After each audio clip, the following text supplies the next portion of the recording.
අයිබන්දුවේ පුතේ. අද කට්ටියක් ගොඩක් සතුටු වෙන්න යන්නේ. කට්ටිය අද එක්කෙනෙක් දන්නෙත් නැහැ. පහුගිය වීඩියෝ ටිකේ හැම එකකින් වගේ කමෙන්ට් එකක් තිබුණා සර් අවස්ථිති ගූර්ණයේ සූත්‍ර ඔප්පු කරලා පෙන්නන්න කියලා. එකම එක්කෙනාම නිතර එකම කමෙන්ට් එක දැම්මත් දන්නෙත් නැහැ හැබැයි. මෙහෙමයි සාමාන්‍යයෙන් අපි අවස්ථිති ගූර්ණයේ මූලික අර්ධයක් වීම අපි උසස් පෙළ මට්ටමේ ෆිසික්ස් පන්තියේදී කරන්නේ අර සිග්මා මාර් වර්ගය කියලානේ. අවස්ථිති ගූර්ණය ගද්දි කරන්නේ අංශුවක ස්කන්ධේ භ්‍රමණාක්ෂයේ ඉඳලා යා තියෙන දුරේ වර්ගෙන් ගුණ කරලා ලම්බ දුරේ වර්ගෙන් ගුණ කරලා ඒ සියරම එකතු කරනවා කියන කතන්දරේ යන්නේ. හරි. දැන් මේ පාඩම ගන්න යනවා නෙවෙයිනේ මම මේ වෙලාවේ කරන්නේ. හැබැයි මේ අංශු කීපයක් වගේ තියෙන තැනක නම් අවුලක් නැහැ. මේ විදිහට එක එක අංශුවේ ස්කන්ධේ දුරේ වර්ග වලින් ගුණ කරලා සියරම එකතු කළා අවස්ථිත ගුණ හොයන්න පුළුවන්. ඒ වගේ උදාහරණ අපි පන්තියේ තියෙන නෝට් එකෙත් කරනවා, ටියුට් එකෙදිත් කරනවානේ. ඒ වුණාට මෙන්න මේ වගේ කෙනෙක් ගත්තොත් ඒකාකාර දණ්ඩක් ගත්ත කියන්නකෝ. හරි. මේ දණ්ඩේ ස්කන්ධේ m සහ දිග l කියලා හිතන්නකෝ. දැන් ඒ වගේ කෙනෙක් මෙන්න මේ මධ්‍ය ලක්ෂ මෙන්න මේ කෙලවරක් වටා යන ලම්බක්ෂයක් වටා භ්‍රමණය කරද්දී අවස්ථිති ගූර්ණයේ සූත්‍රය.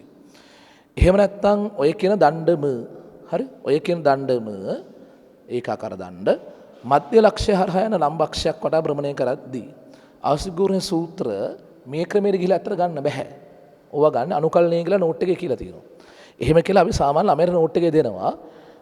දණ්ඩේ ස්කන්ධය m සහ දිග l කියලා ගත්තොත් මෙතනින් භ්‍රමණය කරද්දී අවස්ථිති ගූර්ණයේ සූත්‍රය ml වර්ග බෙදීම 3 කියලා දෙනවා. මෙතනින් මධ්‍ය ලක්ෂ්‍ය වටා කරකුවොත් එහෙම i සමාන ml වර්ග බෙදීම 12 කියලා නෝට් එක දෙනවා.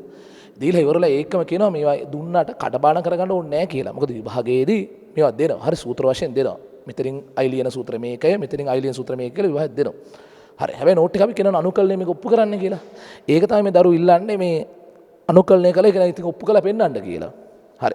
ඊට කලින් ඇත්තමටම ෆිසික්ස් පන්තියේදීත් අපි කරන්න යන්නේ නැහැ. හැබැයි ඔයා මේ සූත්‍රය දන්නවා නම් ඒ සූත්‍රය පාවිච්චි කරලා මේ සූත්‍රය ව්‍යුත්පන්න කරන්න පුළුවන්. ඒ කියන්නේ මේ සූත්‍රය දන්නවා නම් ඒක භාවිතා කළා මේක අනුකලනය නැතුව ව්‍යුත්පන්න කරලා පෙන්නන්න පුළුවන් ඇත්තටම. හරි. ඒක ඕනම් කරලා පෙන්නන්න. ඒක මමත් පන්තියේදී සාමාන්‍ය කරලා පෙන්නන්නේ නැහැ. හරි. අනුකලනයෙන් මේ සූත්‍ර ගන්නවා කියලා මේක වෙනම දෙනවා මේක වෙනම දෙනවා. හරි. දැන් මේ දණ්ඩ මේ කැලේ දිග එළ බෙදීම 2යි මේ කැලේ දිග එළ බෙදීම 2යිනේ. හරි. මුළු ස්කන්ධෙම කියලා තිබුණේ. ඒතර මේ කැලේ ස්කන්ධෙම බෙදීම 2යි. මැදින් කැඩුව දෙපැත්තට. හරි. මේකෙන් බෙදීම 2යි. හරි. දැන් එතකොට ඔයා මේ දණ්ඩ ගැන හිතුවොත් මේ දණ්ඩ හරියට නිකන් කෙලවරක් වටා කරකන දණ්ඩක් වගේ නේද? මේක තනි දණ්ඩක් කියලා හිතුවොත් ඒක කෙලවරක් වටා කරකන දණ්ඩක් වගේ. මේකත් ඒ වගේ නේද? මේ දණ්ඩත් කෙලවරක් වටා කරකන දණ්ඩක් වගේ. තේරුණා? මේ දණ්ඩ කෙලවර වටා කරකන්නේ මේකෙදි වගේ. මේ දණ්ඩ තමයි කෙලවර වටා කරකන්නේ. එතකොට මෙන්න මේ කැලේ අවස්ථිති ගූර්ණයේ මේ සූත්‍රයෙන් ලියලා දෙගුණ කරා නම් හරිනේ. එක වගේනේ මේ දෙකම. හරි. එහෙනම් මේ දණ්ඩ දිහා බලාගෙන මේ සූත්‍රය දානවා. හොඳේ. මේ කැලලට මේ සූත්‍රය දානවා. රයිට්.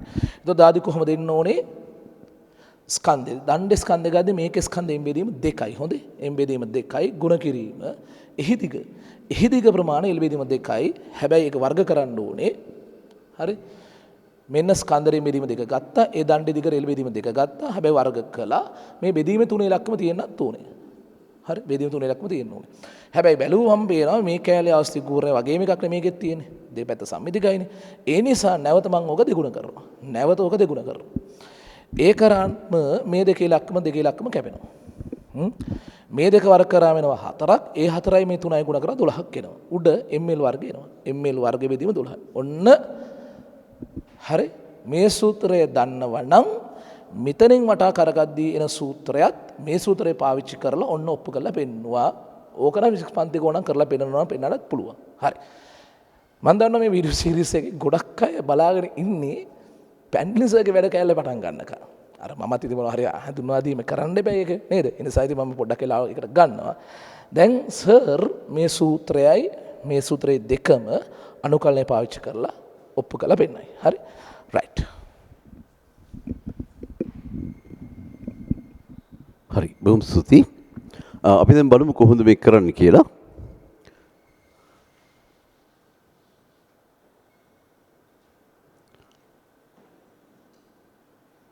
මුලින් බලමු මේ වගේ එකක මෙන්න මේ අක්ෂය වටා අවස්ථිති ගූර්ණය. දැන් මේකේ ස්කන්ධය සාමාන්‍යයෙන් ජිගසර්ගේ අංකණයෙන් මම යන්නම්. මේ කැපිටල් M කියලා දීලා තියෙන ස්කන්ධය. මෙන්න මේකේ දිග කැපිටල් L. හරි. ඒතර අපි කොහොමද මේ මොකක් හරි සමීකරණයක් හදාගමු මේකේ හරස්කඩ A නම් මේකේ ඝනත්වයේ ρ නම් අපිට ස්කන්ධය පොඩ්ඩක් ලියාගෙන තියාගමු. මේකේ තුර මොකද්ද පරිමාව වෙන්නේ? හරස්කඩ A නම් හරිද ඒකාකාර හරස්කඩක් දිග L. හරස්කඩ A නම් මේකේ දිග L නම් පරිමාව වෙන්නේ AL. හරි. ඒතර අපි ස්කන්ධය තමයි ලියන්න යන්නේ.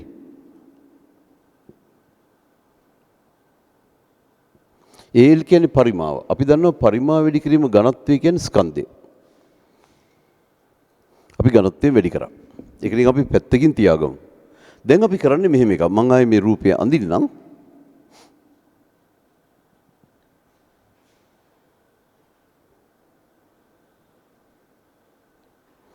මේ අක්ෂයේ ඉඳන් තමයි අපි මනින්නේ දිග. මම ගන්නම් මෙහෙම ඊතා කුඩා, ඒ කියන්නේ අංශු මාත්‍ර ස්කන්ධයක්. ඒ කියන්නේ ඊතා කුඩා දිගක තියෙන ස්කන්ධයක්. මෙන්න මේක. මේක ඩෙල්ටා x කියලා ගන්නම්. මේ දිග x. ඒ කියන්නේ මෙතනට වෙනකන් x. මේ ඊතා කුඩා ප්‍රමාණය ඩෙල්ටා x. ඒතර මේකේ අංශු මාත්‍ර ස්කන්ධය ඩෙල්ටා m.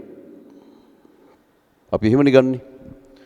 දැන් අපිට ඕන වෙනවා මේකේ අවස්ථිත ගූර්ණය හොයන්න. මේ අංශු මාත්‍ර කොටසේ අවස්ථිත ගූර්ණය අපිට ගන්න පුළුවන් මෙහෙම. කොහොමද ගන්නෙ? මේ ස්කන්ධයේ ඩෙල්ටා m එක දුරිය වර්ගයෙන් වැඩි කරනවා.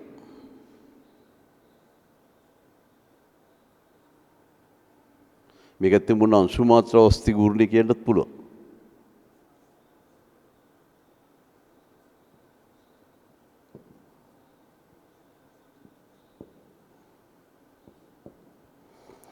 නමුත් තව ඩෙල්ටා එක්ස්ට්‍රීම ඩෙල්ටා m ස්කන්ධය ගන්නි අංශු මාත්‍ර ස්කන්ධය වැඩි කිරීම ඒකට තියෙන දුරේ වර්ගය.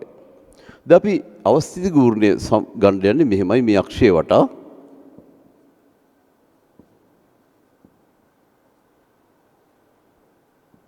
එහෙම ගත්තී අපි මේ ඩෙල්ටා x බිඳුවට යවනවා. එතකොට ඒක dx වෙනවා. ඩෙල්ටා m බිඳුවට යද්දී dm වෙනවා. එතකොට මේක මෙහෙම වෙනවා. සීමා ගන්න වෙන්නේ මේක දිග අපි දන්නවා L කියලා. බිඳුවේ සිට L දක්වා. දැන් අපි මේ dm හොයාගන්න ඕන. හරි. ඇත්තට මට ඒක මෙතනම ලියා ගන්නත් තිබුණා ඩෙල්ටා m අයින් කරලා. අපි එහෙම කරමුකෝ. x වර්ගයේ තියෙනවා. මේකේ කොහොමද අපි අංශු මාත්‍ර ස්කන්ධය ලියන්නේ? මේකේ පළල ඩෙල්ටා x. පළල ඩෙල්ටා x. මේ දිග. මේකේ හරස්කඩ a. එතකොට මේකේ පරිමාව වෙන්නේ ඩෙල්ටා x වතාවක් a. ඝනත්වයේ ρ නම් ρ වලිනුත් වැඩි කරාම අපිට එනවා ස්කන්ධය. ඒක තමයි ඩෙල්ටා m. අංශු මාත්‍ර ස්කන්ධය. ඒතර මට පුළුවන් මෙහෙම වැඩක් කරන්න. මම මේකේ එතකොට a තියෙනවා ρ තියෙනවා මේ ඩෙල්ටා x බිඳුවට යද්දි dx වෙනවා. මෙන්න මේ අනුකලය තමයි අපි හොයන්න ඕන. මේක අපිට පුළුවන් a ρ එළියට ගන්න මොකද ඒක නියතයක්.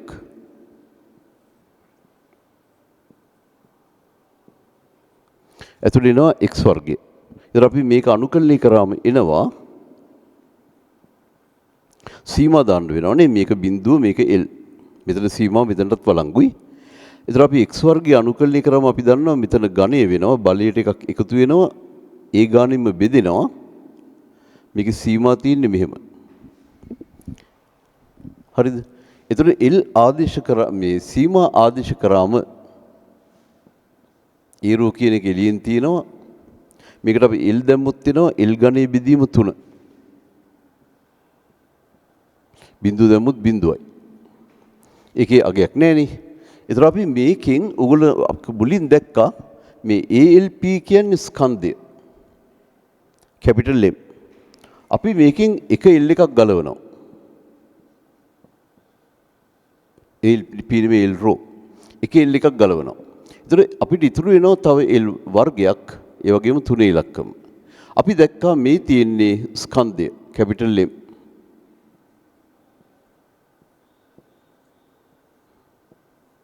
මෙන්න එනවා අවස්ථිත ගුර්ණය. ජේකබ්ස් අපි උනම් බලමු මේ තියෙන්නේ ජේකබ්ස් කියපු මේ උත්තරය වෙනවා. ml ඝනයේ බෙදීම 3. දැන් අපි බලමු මෙන්න මේක. හැබැයි එක පාර තනි අනුකලනයකින් කොහොමද ඒක ගන්නෙ? මේකේ අක්ෂය වෙනස්. අපි හැබැයි මේක ස්කන්ධය දන්නවා දැන්. එදා ස්කන්ධය සඳහා දැන් අලුත් ප්‍රකාශනයක් ගැනීමේ අවශ්‍යතාවයක් නැහැ. මේක ස්කන්ධය කොහොමද එම්? අපි මෙන්න මේ අක්ෂය වටේ ගන්නෙ. මධ්‍ය ලක්ෂ්‍ය හරහා යන අක්ෂය වටේ. දැන් මුළු දිග එල්නේ. ඒතර මේ පැත්ත මේ දිග එල් බෙදීම දෙකයි. මේ දිගත් එල් බෙදීම දෙකයි. අපේ දැන් අක්ෂය පටන් ගන්න මෙහෙම x අක්ෂය. මේකෙත් අංශු මාත්‍ර හරස් මේ කුඩා කොටසක් ගමු. මේකේ x මෙන්න මේ කොටස ඩෙල්ටා x මේ ස්කන්ධය ඩෙල්ටා m. ඒතර මේ අක්ෂය වටා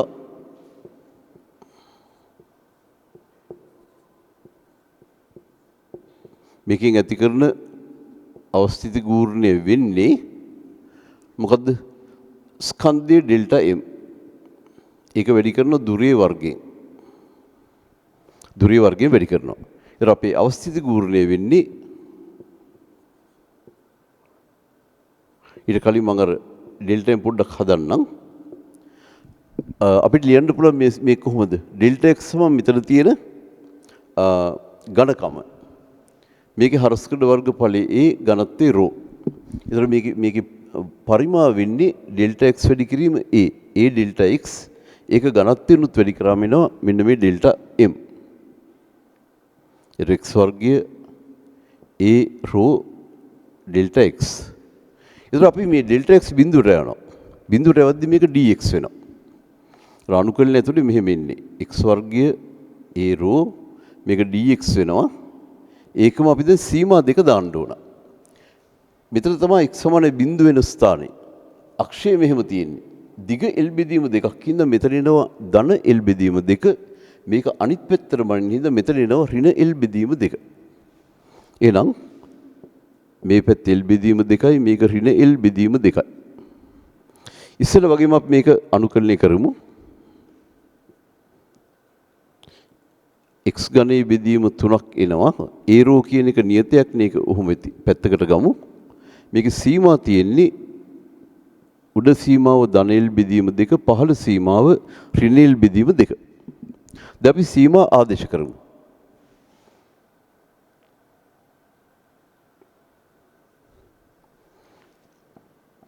a ρ ඒකට ආදේශ කිරීමේ අවශ්‍යතාවයක් නෑ. අපි මේක දැම්මම එතන තුනේ ඉලක්කමත් එළියට ගන්න පුළුවන්. ඒක නියතයක් නේ. ඒතර මෙතන x ඝනයට තමයි අපි දාන්න ඕන. x ඝනයට දැම්මම L බෙදීම දෙක. මම මෙතන කොටු වරහණකින් පටන් ගන්නම්. මෙතන L බෙදීම දෙකේ ඝනයක් එනවා. ඒකෙන් අඩු වෙනවා අපි ඊගවට දාන්න ඕන මේක.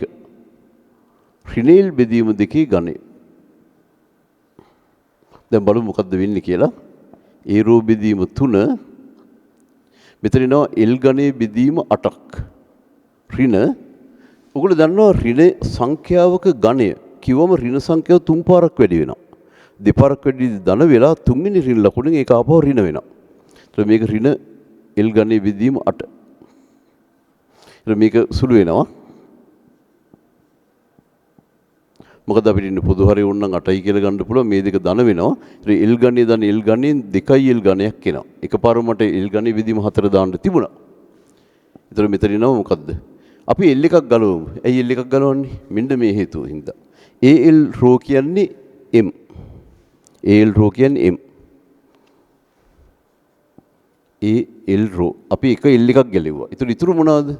2යි 4යි සුළු 2යි 8යි සුළු වුණාම ඒ කියන්නේ 2 බෙදීම 8 කියන්නේ 4න් 1යි. හරි. මෙතන 3 වරක් 8 ගන්න ඕනේ නැහැ. එතකොට මෙතන 3 වරක් 4 12යි. ඒක තියෙන්නේ හරේ. මෙතන තියෙන L වර්ගයක්. මේ මොකද්ද කියලා අපි දන්නවා. මේ තියෙන්නේ M ස්කන්ධය. ඒතර කැපිටල් M L වර්ගයේ බෙදීම 12. ඇත්තම ඔයගලන්ට උන්න දැන් 1 2 අනුපාතවල බෙදෙන අක්ෂයේ වටේ තියෙන අවස්ථි ගුරුණේ උනත් හොයන්න පුළුවන්. මේ විදිහට. හොඳයි. එහෙමනම් මේක තමයි අපි මධ්‍ය ලක්ෂ්‍ය වටා කියන්නේ මධ්‍ය ලක්ෂ්‍ය හරහා යන අක්ෂය වටේ අවස්ථිත ගුරුණේ. හොඳයි. එහෙනම් මම නැවතත් ජේකබ්ස්ට මයික්‍රොෆෝන් එක දෙන්න. හරි. මන් දන්නවා අර අවස්ථි ගුරු සූත්‍ර ඔප්පු කරන්න කියලා ඉල්ලන අය හරි දැන් සතුටුයි. ඒ වුණාට ඒගොල්ලෝ තාම සෑහෙනපත් වෙලා නැහැ. එයාලට තව ඕන මොනවද? තැටියක අවස්ථි ගුරු සූත්‍රේ ඝන ගෝලයක කුහර ගෝලයක දෙන්නම්. ඒවත් ඉස්සරහට වෙන එපිසෝඩ් එකක් විතර අපි දෙනවා. හරි? රයිට්. එහෙනම් උදේ මෙතනින් මේ එපිසෝඩ් එකත් අපි ඉවර කරනවා.